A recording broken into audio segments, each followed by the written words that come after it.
আরও একটা ব্যস্ত দিনকে বিদায় জানিয়ে সন্ধ্যার তিমির মুড়িয়ে গিয়েছে চারিপাশ। বাইরে বৃষ্টি নেই, তবে প্রবল বেগে হাওয়া তাণ্ডব চলমান। কৃতিকের বাড়িটা ক্যালিফোর্নিয়া আর সান ফ্রান্সিসকো মাঝামাঝি শহরতলিতে হয়। আশপাশের নির্জন পরিবেশে ছাপিয়ে প্রশান্তির মহাসাগর থেকে আগত রিমিঝিমি হাওয়া তাণ্ডবটা বরাবরই একটু বেশি মনে হয়। কিন্তু আজ সন্ধ্যা ঝড়ো হাওয়াটা তার চেয়েও দ্বিগুণ মনে হচ্ছে। হঠাৎ করে কেন এই ঝড়ো হওয়া কে জানে। সারাদিন পরে মাত্র ভার্সিটি থেকে বাড়িতে ফিরেছে কৃতিক। পরনে ইটালিয়ানদের মতো আঁটোসাঁটো ফর্মাল স্যুটগুলিয়ে পুরুষালিত শরীরে পেশিগুলো স্পষ্ট দৃশ্যমান। হাতে সিলভার রঙের রোলাক্সের ঘড়ি, মাথা চুলগুলো ব্ল্যাক ব্রাশ করে সেট করা। এই কৃতিককে দেখলে কেউ ভুলেও বলবে না যে সে স্বর্ণ ছাড়া বেপরোয়া আর উদ্ভ্রান্তের মতো বাইক রাইড করে, যার কাছে নিজ জীবনে 2 পয়সা মায়াটুকু নেই। ওর ভিতরে মায়া আসক্তি যেতটুকুই আছে তা একমাত্র অরুকে ঘিরে। হুহু বাতাসের মাঝে কৃতিকের গ্যারেজের গাড়ি পার্ক করে সোজা ঢুকে গিয়েছে বাসার মধ্যে। পাসওয়ার্ড টিপে হলরুমে পা রাখতে একটা শুষ্ক ঢোক গিল কৃতিক।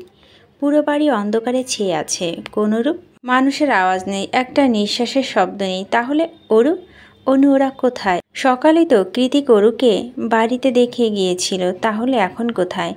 অরু কি সত্যি চলে গেল? মস্তিষ্কের ভিতরে একের পর এক হামলা দিতে থাকা দানা বাঁধা সহিংস প্রশ্নের উত্তর ভাবতে সুদর্শন তীক্ষ্ণ জলটা আরও খানিকটা তীক্ষ্ণ হয়ে উঠল কৃতিকের। দাঁত গিয়ে ঠেকল দাঁতের সাথে। ও দ্রুত পায়ে এগিয়ে গিয়ে সুইচবোর্ড চেপে হলরুমে আলো জ্বালাতে কিচেনের ওপাশ থেকে মিউ মিউ আওয়াজ করে গা ঢাকা দিল ডোরা। কৃতিকের ডোরার দিকে এক নজর দৃষ্টিপাত করে চেঁচে অরুর নাম ধরে ডেকে উঠল। অরু, এক্ষুনি নিচে নাম, নয়তো আমি উপরে এলে তোর খবর আছে। না, দোতলার ঘর থেকে কোনোরূপ আওয়াজ ভেসে আসলো না। অরু হন্তদন্ত হয়ে নেমে এলো না। রাগে ফোঁস করতে করতে এবার কৃতিক নিজের সোজা দোতলায় গিয়ে অরুর রুমে ঢুকে যায়। রুমে ঢোকা মাত্র 2 চোখ খিচে চোখ বন্ধ করল কৃতিক। যা ভেবেছিল তাই। অরু ওকে না জানিয়ে বাড়ি থেকে চলে গিয়েছে। রুমের মধ্যে এখন আর অরু একটা সুতো অবশিষ্ট নেই। তাহলে হয়তো সেটাকে চুলের মতো বক্সবন্দি করে রাখত কৃতিক। এ মুহূর্তে মস্তিষ্ক রাগ, জিদ, হিংস্রতা সব কিছু ছাপিয়ে ভিতরটা তীব্র দহনে পুড়ছে খুব। অরু কৃতিককে না জানিয়ে চলে গেল। কি করে পারলো এটা? বেশ কয়েক মিনিট পেরিয়ে গেল। বুকের ভিতর অনেকটা অক্সিজেনের মিশ্রিত বাতাস ভরে নিয়ে চোখ খোলে কৃতিক। চোখ খুলতে আবারও সেই অজানা হাহাকার। অরু নেই। অরুর পায়ের নূপুরের রিনঝিনি আওয়াজ নেই। অরুর শরীরের গন্ধ নেই। কিচ্ছু নেই। এই মুহূর্তে পুরো বাড়িটা মৃত্যুপুরী ঠেকছে কৃতিকের নিকট। ওর কেন যেন দম বন্ধ হয়ে আসছে এখানে। শরীরের মাঝে কুণ্ডলি পাকিয়ে ওটা তীব্র অস্থিরতা দমাতে একে কোট টাই ঘড়ি সব কিছু খুলে মেঝেতে ছুঁড়ে মেরে কৃতিক। আজ আবার বহুদিন বাদে সেই পুরনো বিষণ্ণতা এসে হানা দিয়েছে মস্তিষ্কে। মনে হচ্ছে এমন দম বন্ধকর পরিস্থিতি বেঁচে থাকার চেয়ে মৃত্যু শ্রেয়। যেহেতু কৃতিকের অনেক দিনে চলমান চিকিৎসার প্রভাবে আগের চেয়ে ভালো আছে, তাই আপাতত নিজেকে সামলে নিতে পারছে। তবুও এসব কুচিন্তা ভাবনাগুলোকে দূরে ঠেলতে চায় ও। কিন্তু এই বদ্ধ রুমের ভিতরে এক ফোঁটা দম নেওয়ার উপায় নেই। তাহলে কি করা যায়? এরপর কিছু একটা ভেবে দ্রুত দোতলা থেকে নেমে আসে কৃতিক। নিচে গিয়ে বাইকের চাবি আর হেলমেট নিয়ে রেডি হয়ে পড়ে কোনো এক অজানা গন্তব্যের উদ্দেশ্যে। ছোট মতো জীর্ণশীর্ণ কোনো ফ্ল্যাট নয়, তরুদের জন্য রেন্ট করা হয়েছে বিলাসবহুল এক অ্যাপার্টমেন্টাল ভবন। অরুদের অ্যাপার্টমেন্টটা ভবনের 3 তলা অবস্থিত। আজমেরি শেখ হার্টের রুগী, তাই খুব বেশি উপরে নেওয়া হয়নি বাসাটা। সন্ধ্যা থেকে সব কিছু গোছগাছ করতে করতে প্রায় রাত হয়ে গিয়েছে অনেক। ওরা 3 জন ছাড়াও আজমেরি শেখের নতুন অ্যাসিস্ট্যান্ট রাজ হাতে অনেকটা সাহায্য করেছে সব কিছুতে। ছেলেটা বাঙালি, দেখতে শুনতে বাঙালিদের মতো শ্যাম বর্ণের, স্বভাব চরিত্র মোটেও গুরুগম্ভীর নয়, কথায় কথায় হাসে, অন্যদের হাসায়। আজমেরি শেখের মতো বিচক্ষণ মহিলাও তার কথায় হাসতে বাধ্য হয়। রাজকে পেয়ে অনু অনেকটা নিশ্চিন্ত। ছেলেটা মায়ের ভালোই খেয়াল রাখতে পারে, সেটা চোখ বন্ধ করে বলে দেওয়া যায়। রাজ প্রথমেই এসে যে কাজটা করেছে, অরুকে নিকনেম দিয়ে দিয়েছে পিচ্চি পাখি। রাজের এমন লুতুপুতু ডাকে অরু বেশ বিভ্রান্ত। তাছাড়াও সে পিচ্চিটা কোথায়? একটা বিবাহিত মেয়েকে পিচ্চি বলে, আশ্চর্য। অরু যখন হিজিবিজি ভাবতে ভাবতে দাঁড়িয়ে থাকে, রাজের কর্মকাণ্ড পরখ করছিল, তখনই ওর পাশে এসে দাঁড়ায় অনু। কাদের উপরে কনু ঠেকিয়ে বলে, ছেলেটা বেশ স্মার্ট, কি বলিস? আসার পর থেকেই কেমন সবাইকে মাতিয়ে রেখেছে। অরু মুখ ভেঙিয়ে বলে, স্মার্ট না ছাই, আমাকে কিনা পিচ্চি পাখি। তুই বল আপা, আমাকে কি পিচ্চি মনে হয়? অনু অরুর মাথায় চাটি মেরে বলো, বোকা মেয়ে, তুই আমাদের মধ্যে সবার ছোট, তাই আদর করে পিচ্চি বলেছে, এতে গাল ফুলানোর কি আছে? অরু অনুকে সরিয়ে দিয়ে বলে, ও তুই বুঝবি না আপা, মন ভালো নেই, দূরে যা। এখানে না বোঝার কি হলো আজিব? অনু আর কথা না বাড়িয়ে ঠোঁট উল্টো বিড়বিড় করতে করতে কিচেনের দিকে চলে যায়। অনু যেতেই রাজ অরুর দিকে ঘুরে তাকিয়ে বলে, এই পিচ্চি পাখি দাঁড়িয়ে না থেকে একটু হেল্প করলে তো পারো। একা হাতে এতগুলো ওয়ালবোর্ড লাগানো যায়? রাজের কথায় অরু তেতে উঠে মুখ ঝামটি দিয়ে রুমে যেতে যেতে বলো, পারবো না, করলে করুন, না করলে ভাগুন। অরু চলে যেতে রাজ মুচকে এসে বলে, হাউ কিউট। রুমে এসে লাইট নিভিয়ে বিছানায় গায়ে এলিয়ে দিল অরু। অরু উদাস উদাস লাগছে খুব। কালকে তৈরি হওয়ার বুকে মাঝে চিনচিন ব্যথাটা এখন তীব্রকার রূপে ধারণ করেছে। ঘুমানোর আশায় চোখ দুটো বন্ধ করলে একটা অসম্ভব সুদর্শন রাগি রাগি মুখ এসে হানা দিচ্ছে চোখের পাতায়। কি চায় সে? কেন ঘুমাতে দিচ্ছে না? কেনই বা বুকে বা পাশে তীব্র ব্যথার কারণ হয়ে দাঁড়িয়েছে? কৃতিকের কথা ভাবতে গিয়ে অরু আকস্মাৎ মনে পড়ে যায় ডোরার কথা। এখন অরু নেই। কৃতিক নির্ঘাত ডোরাকে বাড়ি থেকে বের করে দেবে। না না, ডোরার কথা চিন্তা করে অরু শোয়া থেকে উঠে বসলো। মনে মনে ঠিক করলো কাল ভার্সিটি হয়ে কৃতিকের বাড়িতে গিয়ে ডোরাকে যত দূরত্ব সম্ভব নিয়ে আসতে হবে। কিন্তু রাত বা কখন শেষ হবে, আর আগামীকাল বা কখন আসবে? অস্ফুট কথাগুলো উচ্চারণ করতে আবারও চোখ মুখ বিষণ্ণতা ছেয়ে গেল অরুর। বুকের ভিতর এক তীক্ষ্ণ চিনচিন ব্যথা। অরু কষ্ট হচ্ছে, অজানা কষ্ট, কিন্তু কার জন্য? বারবার মনে পড়ছে কৃতিকের মুখ থেকে উগরে আসা স্পষ্ট কথাগুলো, আমার জীবনের সবচেয়ে বড় ভুল কি জানিস? তোর প্রেমে পড়া। গুনে গুনে 12 বছর হয়ে কৃতিক অরুর প্রেমে পড়েছে। কথাটা ভাবতেই শিহরিত হয়ে উঠে অরুর হৃদয়ে, মন, সব কিছু। হাজার চেষ্টা করে কৃতিকের কথা মাথা থেকে সরানো যাচ্ছে না। না চাইতেও ওই মুখটা মনে পড়ছে বারবার। এই যেন মন মস্তিষ্ক এক তীব্র দোটানা, আর ভালো লাগছে না। এই উদাসতা, মনটা যেন কি চাইছে নিজেও জানে না অরু। ওর জন্যই তো কৃতিককে না জানিয়ে চুপি চুপি চলে আসা। হয়তো কৃতিকের সবার সামনে জিদে বসে কি না কি বসতো কে জানে। কৃতিককে নিয়ে অহেতুক ভাবতে ভাবতে ওরু চোখ যায় রুমের পাশে টানা বারান্দার দিকে। ওরু ভাবলো একবার বারান্দায় গিয়ে দাঁড়াবে, তাহলে যদি ভেতরে কষ্ট কষ্ট ভাবটা একটু কমে যায়। যেই ভাবা সেই কাজ। একটুখানি স্বস্তির আশায় এগিয়ে গিয়ে কাজ ঠেলে বারান্দায় গিয়ে দাঁড়িয়ে পড়ে অরু। সঙ্গে সঙ্গে একরাশ দমকা হওয়া এসে চোখে মুখে আশ্র পড়লে ওর। এই রুমের বারান্দা ভবনে একেবারে পিছনের দিকে। পিছনের রাস্তাটা নির্জন। সোডিয়ামের আলো এখানে নেই, মানুষজনের আনাগোনা নেই, বেশ কম। যাকে বলে নিরিবিলি পরিবেশ। নিরিবিলি পরিবেশের সাথে আজ বাইরের তীব্র বাতাসে তাণ্ডব নৃত্য করছে। কি জানি কৃতিক করছে। মনের মাঝে প্রশ্নটা উকি দিতেই অরু মিনমিনিয়ে বলো, কি আর করবে? হয় কানের হেডফোন গুঁজে ডাক রোমান্টিক অডিও বুক শুনছে, নয়তো বাইক নিয়ে রাইডে বেরিয়েছে। বোরিং লোক একটা। বিড়বিড়ের কথাটা বলে হাত দিয়ে বারান্দায় কান এসে ভর দিয়ে মাথা নুয়ে সোজা নিচের দিকে চাইল অরু। নিচে চাওয়ার সঙ্গে সঙ্গে মাথা ঘুরে উঠল ওর। নিজেকে ভুল প্রমাণ করে সোজা হয়ে দাঁড়িয়ে কয়েকবার চোখ পলক ছেড়ে পুনরায় নিচের দিকে তাকালো অরু। দেখলো ওর দৃষ্টি বরাবর বাইকে হেলান দিয়ে ওর দিকে তাকিয়ে আছে কৃতিক। চুলগুলো অগোছালো, ফর্মাল শার্টে হাঁটাটা গুটানো, গলায় টাই নেই, সামনের দিক কয়েকটা বোতাম অবাধে খুলে রাখা, যার ফলে ঢেউ খেলল ফর্সা বক্ষদেশে পৃষ্ঠে দৃশ্যমান। কৃতিককে বড্ড এলোমেলো লাগছে। ঘোলাটে দৃষ্টি দাও কেমন বেসামাল। এত দূর থেকে কৃতিককে আহত দৃষ্টিতে ভিতরে কেমন মোচড় দিয়ে উঠল অরুর। কেন যেন মনে হচ্ছে কৃতিক আর কারোর জন্য বরং ওর জন্য দাঁড়িয়ে আছে এত রাতে। অরু আর বারান্দায় চুপ হয়ে দাঁড়িয়ে থাকতে পারল না। হুট করে কি ভেবে যেন ওড়নাটা নিয়ে সবার আড়ালে ছুটে বেরিয়ে গেল অ্যাপার্টমেন্ট থেকে। মাথা ভালো মতো ঘোমটা টেনে ছুটে এলো কৃতিকের কাছে। অরু নিচে নেমে এসে তাও কৃতিক একইভাবে দাঁড়িয়ে আছে অরুর পানে। কোনো রাগ নেই, ক্ষোভ নেই, বিরক্ত নেই। দু চোখে যা আছে তা হলো একরাশ মাদকতা। অরু সুতির থ্রি পিস পরে আছে, মাথা ওড়না দিয়ে ঘোমটা টানা, লম্বা সিল্কি চুলগুলো পুরোপুরি বাঁধনহারা। অরু কৃতিকের কাছে এগিয়ে আসতে কৃতিক দুহাতে ওর কোমর আঁকড়ে ধরে ওর কাঁধে মাথা এলিয়ে দিয়ে হিসিয়ে বলল, তোকে হুট করেই বউ বউ লাগছে জান।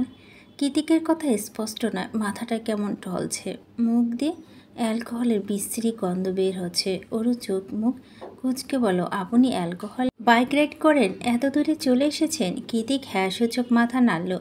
অরু পুনরায় বলো, যদি কিছু হয়ে যেত? কৃতিকের কথায় তোয়াক্কা না করে নিবু নিবু চোখে বলল, তুই আমায় ছেড়ে কেন চলে এলি? এখন কি করে থাকবো আমি?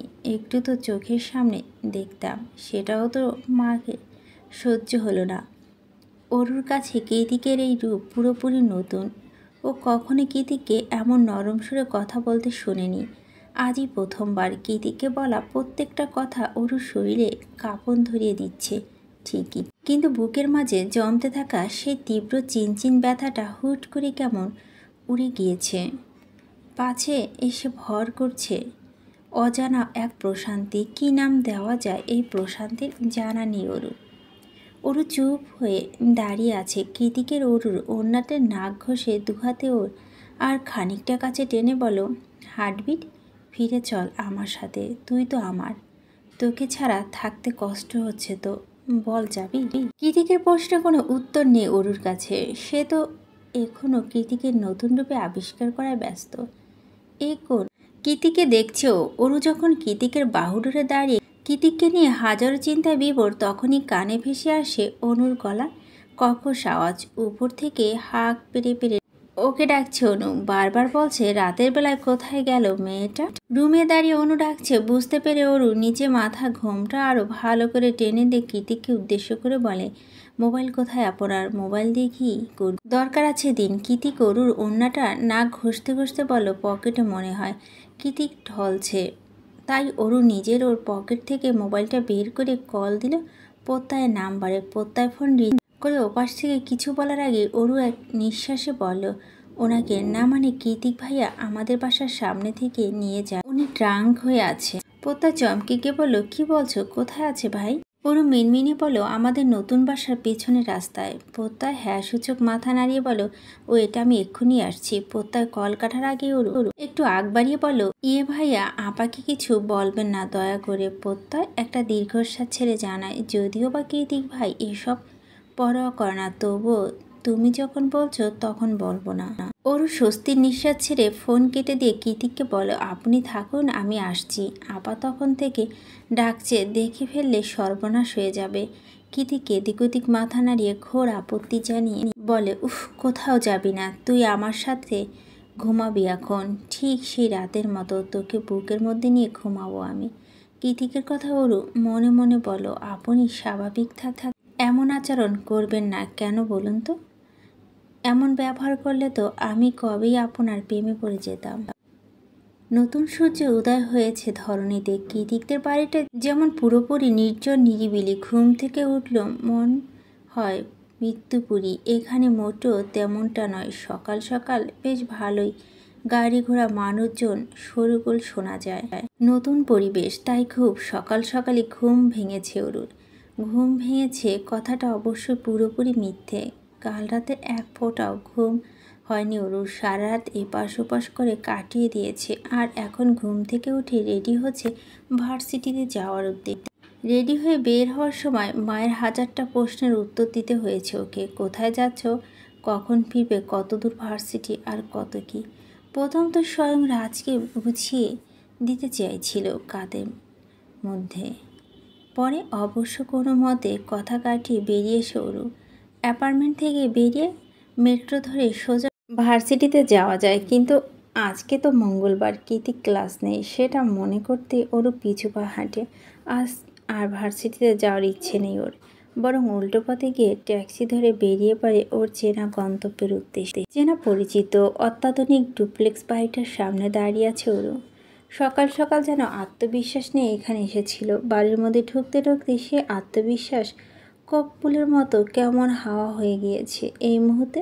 মুখভাবে একটু তরল অবশিষ্ট নেই। শুষ্ক গলাটা ভেজানোর জন্য ঠান্ডা আবহাওয়ার মাঝেও হাতের তালু কেমন ঘেমে উঠেছে, পা দুটো কেমন ঝিনঝিন করছে। তবুও সকল চিন্তা ভাবনা ভয় ডরকে পিছিয়ে হটিয়ে ঘরের দিকে ধীর পায়ে এগিয়ে গেল তরু। প্রথমে ভিতরে গিয়ে কীর্তিকে কি বলবে না বলবে সেই কথাগুলো হাজারবার প্র্যাকটিস করে নিয়েছে দরজার বাইরে দাঁড়িয়ে। এতবার পাঁচর টিপে সোজা বাসার মধ্যে হলরুমে প্রবেশ করার সঙ্গে সঙ্গে অন্ধকার চোখ দুটো কুঁচকে এলো অরুণ। দেখলো বরাবরের মতো ঘরময় অন্ধকার করে কানে মস্ত বড় হেডফোন লাগিয়ে কাউচে আতশোয়া বসে বাইক রাইডিং গেম খেলছে কীর্তি। অরুকে না দেখেই ওপাশ থেকে তার গমগমে আওয়াজ ভেসে এলো, কি চাই? অরুর কাঁধে ঝুলানো চামড়ার ব্যাগটা হাতে নিয়েই ঢুকতে ঢুকতে বলল, ডোরাকে নিতে এসেছি। তৎক্ষণাৎ কানে হেডফোন তুলে পিছনে তাকে কীর্তিক কটমটিয়ে বলল, ডোরা কি তোর বাপের কেনা সম্পত্তি যে চাইলে নিয়ে যাবে? ওরু মিনমিনিয়ে বলল, ডোরা আমার মেয়ে, ও আমার সাথেই থাকবে। কীর্তিক ভুরুকুচকে বলল, আমাকে কি তোর বিড়াল মনে হয়? আমি কেন বিড়ালের বাচ্চা জন্ম দিতে যাব শুনি? ওরু মাথা তুলে বলল, আপনাকে তো কিছু বলিনি, মুখে মুখে তর্ক করছিস, কাছে আয়। দিনের বেলাতে পুরো বাড়ি রাত হয়ে আছে। ওরু একটা শুষ্ক ঢোক গিলে শুধালো, কাছে এলে কি করবেন?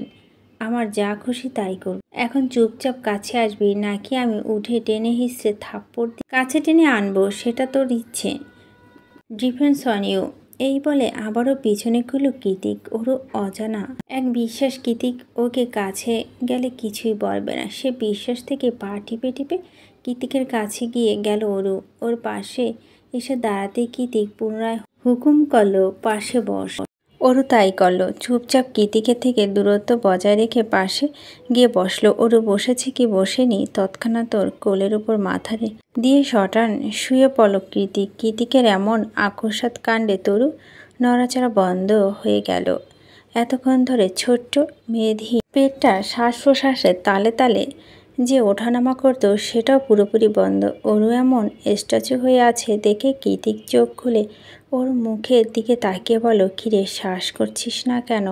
মরে যাবি তো? করছি। কীর্তিক পুনরায় চোখ বন্ধ করে অরুর হাতটা মাথায় রেখে বলল, কাল সারাত ঘুমাতে পারিনি, মাথা ব্যথা করছে, এখন ঘুমাবো। যতক্ষণ ঘুমাবো হাত যাতে মাথা থেকে না নড়ে।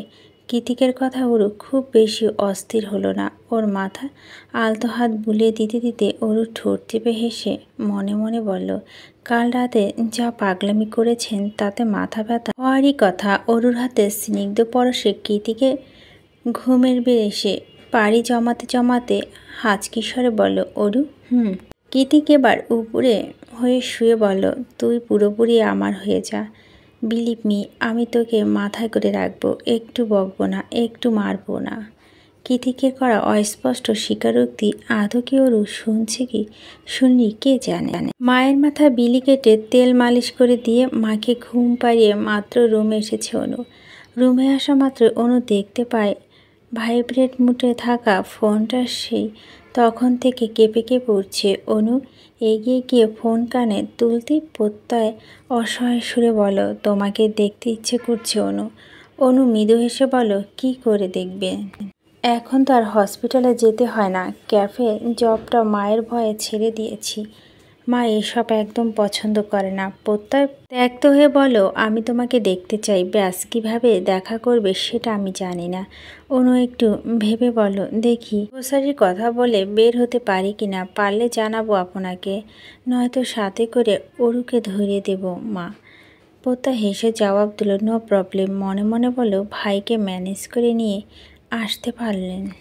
Aru automatic manage. সারাদিন পার করে গোধূলি লগ্নে ঘুম ভাঙল কীর্তিকের। আড়মোড় ভেঙে চোখ তুলে চোখের সামনে ভেসে উঠল ঘুমান্ত এক মায়াপুরী স্নিগ্ধ মুখশ্রী। এটা অরু, কীর্তিকের ব্যক্তিগত অরু, যে এই মুহূর্তে কীর্তিকের মাথাটা কোলে নিয়ে কাউচে হেলান দিয়ে গুটিসুটি মেরে ঘুমাচ্ছে। ওর নরম তুলতুলে হাড়টা এখনও কৃতিককে চুলে ভাঁজে নিবদ্ধ।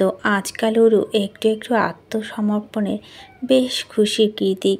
অরুকে দেখতে দেখতে কৃতিকের ঠোঁট দুটো প্রসারিত হলো আন্তরিকতা জড়ানো হাসিতে। পরক্ষণে হাতে কবজি থাকা ঘড়িতে এক নজর চোখ বুলে উঠে বসে কৃতিক। অন্য পাশ থেকে একটা পাতলা ফিনফিনে চাদর এনে অরুর গায়ে জড়িয়ে দিয়ে সোজা চলে যায় দোতলা। অরু যখন ঘুম ভাঙে তখন সন্ধ্যা প্রায়। কোনো মতো ঘুম ঘুম চোখে উঠে বসে। চারিদিকে পর্যবেক্ষণ করে আটকে ওঠে অরু। দাঁতে দিয়ে জিভ কেটে তাড়াহুড়ো করে উঠতে উঠতে বলে, এই রে, আমার তো ফিরতে হবে। কখন ঘুমিয়ে পড়লাম আমি।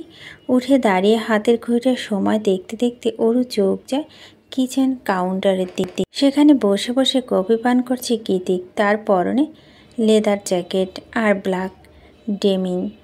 পাশে শটলে হেলমেট রাখা, দেখে বোঝা যাচ্ছে বাইক নিয়ে বের হবে। সেই সকালে এসে এখন সন্ধ্যা বাদিয়ে ফেলতে ভাবতে পারেনি অরু। এই মুহূর্তে মায়ের কথা হাজারটা প্রশ্নের ভয়ে তটস্থ হয়ে গিয়েছ। তাই কোনো কিছু না ভেবে দূরত্ব এগিয়ে গিয়ে পেছন থেকে কৃতিকে জামা টেনে ধরে কাঁদো কাঁদো সুরে অরু বলে, সন্ধ্যা হয়ে গিয়েছে তো, বাসায় কিভাবে ফিরব?